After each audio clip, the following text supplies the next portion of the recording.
Halo semuanya, selamat pagi, siang, dan malam.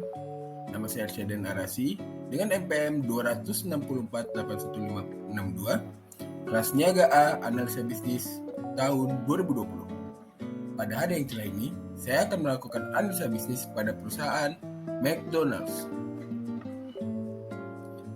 Sebelumnya, saya akan menjelaskan tentang company profile dan latar belakang dari McDonald's itu sendiri. McDonald's ini merupakan restoran yang didirikan oleh Richard dan Maurice McDonald pada tahun 1937 di sebelah timur kota Pasadena. Saat itu, McDonald's hanya merupakan restoran drive-in, sebuah bangunan restoran yang berbentuk persegi 8 dengan mengekspos ruangan dapurnya dan tidak memiliki tempat duduk di bagian dalam restorannya. Kemudian melakukan pengembangan dengan fokus pada kecepatan pelayanan yang diharapkan dapat meningkatkan volume pembelian konsumen. Dengan konsep utama yang diterapkan adalah kecepatan, harga terjangkau, dan volume.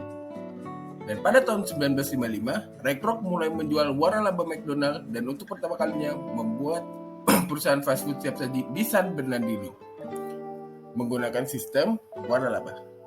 Dan selama tahun 1950-an sampai tahun 1960-an, produk-produk burger McDonald yang merupakan produk-produk fast food didistribusikan dengan cara penjualan langsung. Bisnis waralaba McDonald ini mulai menyebar ke berbagai daerah dan negara bagian. Nah, saat ini McDonald's Corporation bersama dengan franchise dan cabang-cabangnya yang telah berjumlah lebih dari 14.000 restoran dan McDonald's melayani lebih dari 22 juta orang setiap harinya atau sekitar 14.000 tamu setiap menitnya dan membuat McDonald's sebagai organisasi di bidang makanan yang terbesar di dunia. Nah, walaupun dikenal sebagai salah satu franchise fast food terbesar di dunia, McDonald's juga mengalami penurunan di beberapa waktu terakhir ini. Hal ini disebabkan oleh berbagai faktor seperti pergeseran tren, pergantian lifestyle, hingga COVID-19 yang memberikan dampak besar kepada seluruh usaha di dunia ini. Nah, untuk mengetahui lebih dalam lagi, saya akan menggunakan pestle analysis dan cash flow analysis untuk mengetahui faktor dan akibat penurunan McDonald's pada saat ini. Analisis pestle yang pertama adalah faktor politik. McDonald ini merupakan pemimpin dunia dalam makanan cepat saji. Perusahaan makanan cepat saji selalu beresiko menjadi sasaran pemerintah karena perhatian utama mereka adalah keselamatan masyarakat. Jadi, jika McDonald's tidak mematuhi peraturan kesehatan dan keselamatan, maka pemerintah akan menutupnya. Selain itu, kekhawatiran yang berkembang bahwa makanan mereka mengandung natrium dan gula tinggi yang mengarah kepada masalah kesehatan seperti diabetes dan hipertensi membuat McDonald's sekarang menambahkan pilihan sehat dalam menunya. Banyak negara kurang terbuka terhadap budaya dan makanan barat. Iran yang memiliki permusuhan dengan Amerika telah melarang McDonald di negaranya. Bermuda juga melarang McDonald karena menentang makanan cepat saji. Faktor pestle yang kedua adalah ekonomi. McDonald's sendiri beroperasi di sekitar 120 negara. Hal itu memerlukan sumber bahan secara internasional dan karena perubahan pertukaran mata uang, harga bahan terus berubah. Sehingga perlu terus-menerus menyusun strategi bagaimana pengadaan material dengan harga murah. Nah, resesi baru-baru ini di banyak bagian dunia telah menurunkan permintaan makanan cepat saji di antara orang-orang. Tingkat perputaran pekerjaan McDonald's yang sangat tinggi, yaitu karyawan yang sangat sering meninggalkan pekerjaan di McDonald's, dan McDonald's harus memperkerjakan terus-menerus banyak uang dan waktu yang terbuang untuk memperkerjakan orang baru dan melatih mereka. Faktor yang ketiga adalah faktor sosial. McDonald's sendiri dikenal mampu menyesuaikan diri dengan tuntutan konsumen. Dengan awalnya membuka restoran di seluruh dunia dengan membawa rasa cara hidup Amerika, di tahun-tahun berikutnya ia mulai melayani ke berbagai negara sesuai dengan tuntutan lokalnya. Selanjutnya adalah faktor teknologi. Mengikuti perkembangan teknologi yang cepat berubah, McDonald terus memperkenalkan teknologi baru untuk meningkatkan layanan pelanggan. Baru-baru ini telah mendirikan kios pesanan sendiri di seluruh restonya hingga pelanggan tidak perlu mengantri ke counter pesanan. Faktor selanjutnya adalah faktor legal. Di India sendiri, McDonald mengalami masalah hukum dengan pengusaha Vikram Bakshi untuk menguasai restoran Connaught Plaza. Mereka berada dalam usaha patungan yang mengendalikan 145 restoran McDonald di utara dan timur. Tetapi setelah dicopot oleh Vikram Bakshi sebagai direktur pelaksana usaha pada tahun 2013, Bakshi mengajukan gugatan hukum yang menuduh McDonald salah urus. Selanjutnya adalah environment. McDonald sendiri terus berupaya mencapai keberlanjutan dalam semua aktivitasnya.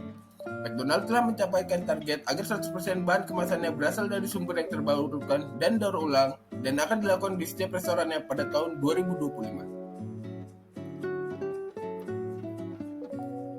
Selanjutnya saya akan membahas tentang cash flow analysis yang dapat dibagi menjadi 4, yaitu rasio likuiditas, solvabilitas, aktivitas, dan profitabilitas. Nah, McDonald sendiri memiliki cash flow yang sangat baik dengan pendapatan selalu besar daripada pengeluarannya. Hanya saja di beberapa tahun terutama tahun 2020, penurunan tren ini terjadi karena ada pandemi COVID-19 yang melanda dunia. Selanjutnya pada rasio likuiditas, McDonald memiliki rasio likuiditas yang cukup baik dengan current rasio rata-rata 1,5 per tahunnya, put rasio 1,4 per tahunnya, dan cash rasio 0,9 per tahunnya. Angka ini sudah melewati atau mendekati angka rasio optimal pada perusahaannya. Selanjutnya adalah rasio solvabilitas.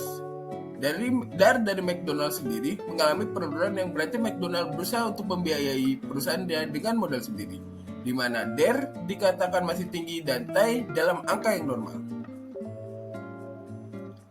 Selanjutnya adalah rasio aktivitas McDonald. Rasio aktivitas McDonald dikatakan cukup baik dikarenakan RTO stabil dengan angka yang tidak terlalu tinggi, ITO yang stabil, dan FATO dan TATO yang masih di angka normal dan optimal, yaitu di bawah 1,5 dan 1. Dan yang terakhir adalah rasio profitabilitas. Pada rasio profitabilitas sendiri, McDonald melampaui kompetitor-kompetitornya dengan yang kompetitor yang biasanya memiliki RORA berkisar antara 7-8%. ROE McDonald juga memiliki angka yang kurang sehat, sedangkan GPM-nya di angka yang mendekati optimal yaitu 75% dan NPM di angka yang sangat baik yaitu di atas 5%. Nah, melihat analisa ini, apa yang sebaiknya McDonald lakukan? McDonald sendiri memiliki beberapa penyelesaian masalah, yang antara lainnya adalah fokus kepada menu utama.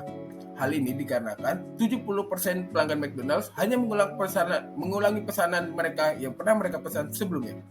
Dengan mengoptimalkan menu untuk mengurangi stok yang tidak diperlukan, McDonald dapat mengoptimalisasi gudang mereka dan meningkatkan pendapatan.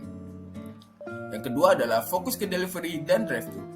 Tren dunia mengatakan bahwa delivery merupakan salah satu cara yang paling digemari untuk memesan makanan, dan hal ini terjadi pada sistem drive-thru, di mana McDonald Amerika sendiri mendapatkan 65% penjualannya terkait dengan sistem drive-thru ini. Dengan memaksimalkan customer experience, McDonald dapat meningkatkan penjualannya dengan cara yang lebih efektif dan minim biaya. Dan yang terakhir adalah penggunaan digitalisasi dalam setiap aspek perusahaan. McDonald sendiri sudah menggunakan device digital dalam melakukan pemesanan. Berbagai hal yang McDonald dapat lakukan untuk menggantikan posisi manusia dengan sistem AI yang lebih canggih dan tepat merupakan salah satu cara untuk meminimalisir biaya dan mengurangi kesalahan pada administrasi. Selanjutnya, berikut adalah behind the scene aktor dari McDonald sendiri yang terdiri dari CEO, CPO, CIO, dan lain-lain. Nah, McDonald sendiri juga memiliki tantangan dan hambatan dalam mencari penyelesaian tersebut. Hal ini dapat mencegah McDonald's untuk berinovasi dan mencari jalan keluar dari sebuah permasalahan. Beberapa contoh dari tantangan dan hambatan tersebut adalah McDonald yang terlalu besar dan kompleks, struktur hierarki McDonald tidak efisien, dan perubahan lifestyle dan preferensi konsumen yang berubah setiap waktunya. Apa kedepannya bagi McDonald's? McDonald's sendiri merupakan salah satu perusahaan makanan terbesar di dunia yang tentu dapat melakukan penyesuaian untuk menyelesaikan masalah ini. Dengan sistem yang baik dan jajaran pemimpin yang dapat memberikan solusi yang efektif, McDonald's masih dan akan terus menjadi salah satu perusahaan fast food terbesar di dunia. Terima kasih sudah mendengarkan. Wabillahi taufiq wa hidayah. Wassalamualaikum warahmatullahi wabarakatuh.